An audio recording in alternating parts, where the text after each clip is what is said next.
Противотанковый ров, земляная насыпь и металлический забор с колючей проволокой высотой в 2 метра. Первое, с чем столкнется противник в случае открытого вторжения на территорию Украины. Данный ров, скажем так, препятствует незаконному пересечению через границы транспортных средств, начиная от автомобилей любой проходимости, заканчивая техникой тяжелой. Такой глубины рва достаточно, чтобы туда провалился танк, говорят пограничники, а высота забора позволит на время держать пешие войска.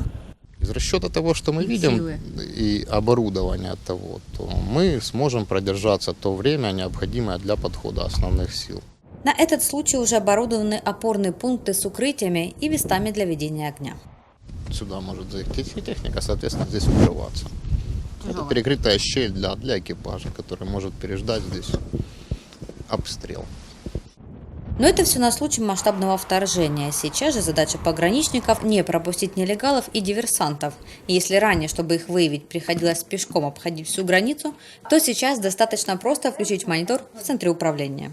Происходит сработка в определенной зоне, то есть высвечивается зона, и потом уже при помощи системы видеонаблюдения, то есть туда наводится камера, увеличивается, определяется, что за объект пересекает контролируемую зону, и в зависимости от ситуации туда выдвигается уже пограничный наряд. В ночное время контроль над границей помогают осуществить тепловизоры, установленные на специальных вышках вдоль границы.